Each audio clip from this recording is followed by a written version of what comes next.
ఏమండి, మన పిల్లాడి ఈ మధ్య అసలు సరిగా తినడం లేదు, సరిగా అందడం లేదు. ఎప్పుడు చూసినా ఏదో ఒకటి ఆలోచిస్తున్నట్టుగా మౌనంగా ఉంటున్నాడు. వాడి పరిస్థితి చూస్తుంటే నాకు కాస్త భయంగా ఉందండి. నాకు కూడా అనిపించింది చిత్ర. సరే 2 రోజుల్లో వీక్ ఆఫ్ వస్తుంది కదా! ఆ రోజు మనమిద్దరం కలిసి డాక్టర్ దగ్గరికి తీసుకొని వెళదాంలే. సరే, నాకు ఆఫీస్‌కి టైం అయింది. నువ్వు కూడా వస్తావా? మీ ఆఫీస్ దగ్గర దింపేస్తాను. లేదు, మీరెళ్ళండి. కేర్ టేకర్ ఇంకా రాలేదు. తనొచ్చే వరకు పిల్లాడు ఒక్కడే ఉంటాడు కదా! ఆవిడొచ్చాక నేను ఆఫీస్‌కి వెళ్తాను. మీరు వెళ్ళండి. సరే, నేను వెళ్తున్నాను. వెళ్తూ వెళ్తూ డాక్టర్ అపాయింట్‌మెంట్ బుక్ చేస్తాను. అలాగే అండి. అలా చెప్పేసి కిషోర్ వెళ్ళిపోతాడు. అలా 2 రోజులు గడిచిపోతాయి. వాళ్ళ పిల్లాడిని డాక్టర్ దగ్గరికి తీసుకుని వెళ్లే రోజు రావడంతో హాస్పిటల్‌కి వెళ్తారు. ఇద్దరూ పిల్లాడిని తీసుకుని. చెప్పండి, ఏమిటి సమస్య? డాక్టర్, మా అబ్బాయి కొంతకాలం నుంచి సరిగా ఉండడం లేదండి. అసలు మాతో కూడా మాట్లాడడమే మానేశాడు. ఎప్పుడూ ఏదో ఆలోచిస్తున్నట్టుగా ఉంటాడు. ఏదో కోల్పోయిన వాళ్ళలా ఉంటున్నాడు. దానికి కారణమేంటో అర్థం కాక మీ దగ్గరికి తీసుకుని వచ్చాము. అని మాట్లాడుతూ ఉండగా కిషోర్ ఫోన్ రింగ్ అవుతుంది. నాన్న, చిన్నోడికి ఒంట్లో బాగలేకపోవడంతో హాస్పిటల్‌కి తీసుకొని వచ్చాము. డాక్టర్‌తో ఉన్న తర్వాత మాట్లాడతా. చిన్నోడి కోసం హాస్పిటల్‌కి వెళ్ళారా? ఏమైందిరా వాడికి? అంటుండగానే కట్ చేస్తాడు కిషోర్. మీ వాడు హెల్త్ పరంగా ఏ ప్రాబ్లం లేదండి. కానీ అతడు ఎందుకు అలా ఉంటున్నాడు అనేది మాత్రం తెలియడం లేదు. బహుశా ఇదే అతని బిహేవియర్ కావచ్చు. ఒక పని చేయండి. ఈ రోజంతా ఇతన్ని మీరు ఎప్పుడూ చూడని ప్రదేశాలకి తీసుకుని వెళ్ళండి. చూద్దాం, ఏదైనా మార్పు ఉంటుందేమో. అలాగే డాక్టర్, మీరు చెప్పినట్టుగానే ఏదైనా కొత్త ప్రదేశానికి తీసుకుని వెళ్తాము. అని పిల్లాన్ని తీసుకుని సిటీ చివరన ఉన్న ఒక పెద్ద పార్కుకి తీసుకుని వెళ్తారు. అలా రోజంతా అక్కడ గడిపిన తర్వాత ఇంటి ముందు శ్రీనివాసరావు ఇంకా సుందరి కూర్చుని ఉంటారు. అత్తయ్య, మీరేంటిక్కడ? అసలెప్పుడొచ్చారు? అదేంటమ్మా అలా అంటావు? ఉదయం అబ్బాయి చెప్పాడుగా, చిన్నోడి కోసం హాస్పిటల్కి వెళ్లారని. అంత పెద్ద వార్త తెలిసిన తర్వాత రాకుండా ఎలా ఉంటాం? అందుకే వెనక ముందు చూడకుండా ప్రయాణం కట్టేసి ఇలా వచ్చేశాం. అదేమీ లేదమ్మా. వీడి ఈ మధ్య సరిగా ఉండడం లేదు అంతే. డాక్టర్కి చూపించాం కదా, అంతా సెట్ అయిపోతుందిలే. ఒక పని చేద్దాంరా, వీణ్ణి కొద్ది రోజుల పాటు మేము తీసుకుని వెళ్తాం. అప్పుడైనా ఏదైనా మార్పు వస్తుందేమో చూద్దాం. లేదమ్మా, డాక్టర్ అప్పుడప్పుడు వచ్చి కనిపించమన్నాడు. వీడిని మీరు ఊరికి తీసుకుని వెళితే ఊరికి ఊరికే రావడం కుదరదు కదా. ఒక పని చేయండి. మీరే ఒక వారం రోజుల పాటు ఇక్కడే ఉండిపోండి. ఎలాగో మేము ఊరికి రావడం కుదరడం లేదు. ఇలాగైనా మీరు కలిసినట్టు ఉంటుంది. సరేరా, అలాగే చేద్దాం. ముందు వాణ్ణి ఇలా పంపించు. కాస్త మాట్లాడుకుంటాం మేము. అని మనవణ్ణి వెంటబెట్టుకుని ఇంటి ముందు నడుస్తూ మాట్లాడుతూ ఉంటాడు శ్రీనివాసరావు. ఒరేయ్ మనవడా, నీకు తెలుసా? నీ వయసులో ఉన్నప్పుడు నేను ఎంత అల్లరి చేసేవాడినో. చిన్నప్పుడు నా అల్లరికి తట్టుకోలేక చెట్లకు కట్టేసేవాళ్ళురా మా అమ్మ నాన్న. ఇప్పుడంటే వయసు సహకరించడం లేదులే కానీ, లేదంటే ఎప్పటికీ నా లోపల అల్లరి ఎక్కడికి పోలేదు. నా మనవడి అయ్యుండి నువ్వు ఇలా దిగాలుగా ఉండడం నాకు ఏదోలా ఉందిరా.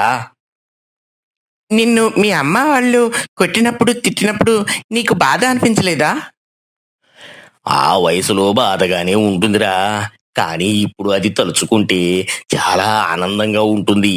ఈ వయసులో ఆ జ్ఞాపకాలేరా ఇంకా మమ్మల్ని బ్రతికిస్తున్నాయి. సరే పద, మీ నానమ్మ పప్పుచారు చాలా బాగా చేస్తుంది. ఆ పప్పుచారులోకి వడియాలు వేయించుకొని ముద్దకి పెట్టుకొని తింటుంటే ఆ ఆ ఆనందమే వేరే రకంగా ఉంటుంది. పదా. వడియాలా? వడియాలంటే ఏంటి? ఓరి, వడియాలంటే ఏంటో కూడా తెలియకుండా పెంచుతున్నారా మీ అమ్మా నాన్న? సరే, మీ నానమ్మ మూటల్లో పట్టుకొని వచ్చే ఉంటుంది. పద, ఒక పట్టు పట్టేద్దాం. అని శ్రీనివాసరావు తన మనవణ్ణి ఇంట్లోకి తీసుకుని వెళ్లడంతోనే కూర్చారు. రండి రండి, వేడి వేడి అన్నం, పప్పుచారు, వడియాలు కూడా వేయించాను. పైగా బంగాళాదుంప ఫ్రై చేశాను. తినేద్దురుగాని. ఆ, మనవడా, రారా. సుందరి గారి వంటకాలు రుచి చూద్దు గాని.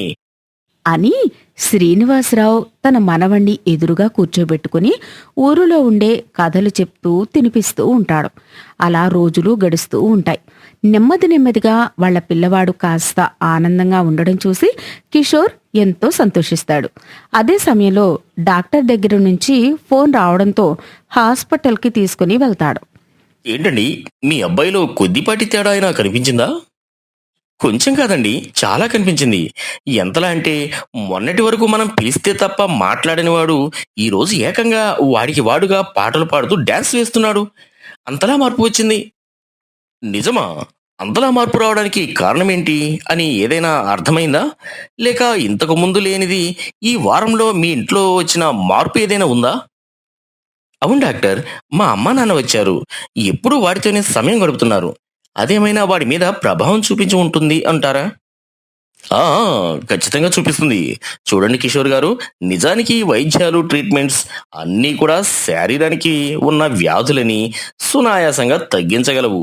కానీ మానసిక రోగానికి ఏ మందు కనిపెట్టబడలేదు.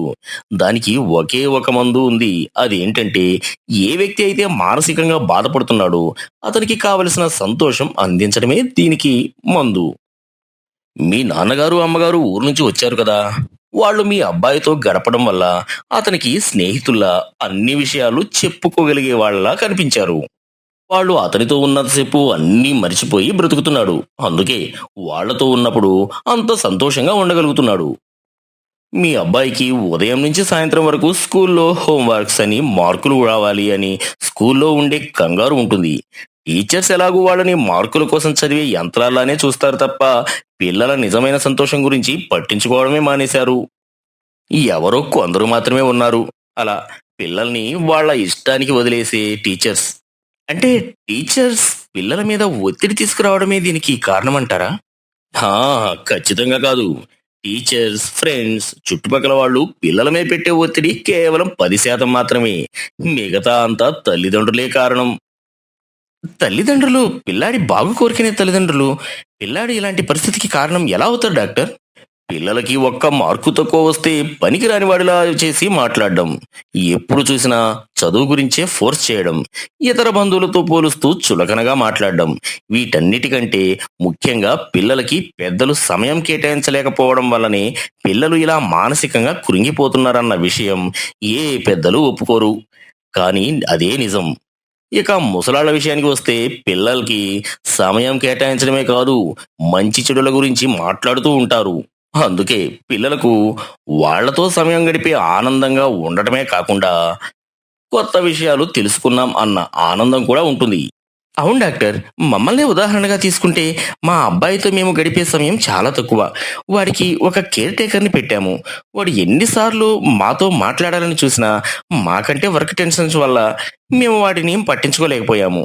వాడి ఈ పరిస్థితికి మేమే కారణం అందుకే ఒక నిర్ణయం తీసుకుంటున్నాము.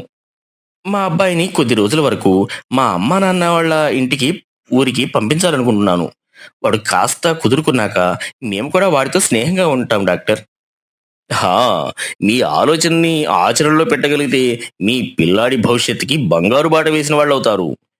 పిల్లల భవిష్యత్తు కోసమే ఆహర్నిశలు కష్టపడే మనం వాళ్ళ కోసం కాస్త సమయం వాళ్ళతో కేటాయించలేమా చెప్పండి? ఆ! సరే, మా అబ్బాయి స్కూల్ నుంచి వచ్చే టైం అవుతుంది. ఈరోజు వాడిని జూ పార్క్‌కి తీసుకొని వెళ్తాను అని పింకీ ప్రామిస్ చేశాను. నేను వెళ్తానండి. ఆ! చివరిగా ఒక మాట.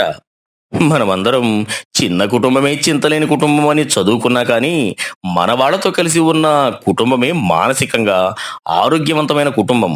మన సమస్యలు ఏవైనా అయి ఉండొచ్చు. కానీ మన పిల్లల భవిష్యత్తు కంటే పెద్ద సమస్యలు కాదు కదా! వాటిని దృష్టిలో పెట్టుకొని మన పని ఉంటే మంచిది. అని డాక్టర్ వెళ్ళిపోతాడు. కిషోర్ కూడా ఆ రోజు నుంచి తన కొడుకుతో రోజులో ఎంతో కొంత సమయం గడుపుతూ ఉంటాడు. అలా చేస్తూ ఉండడంతో పిల్లాడు కూడా చాలా చురుగ్గా ఆనందంగా ఉంటూ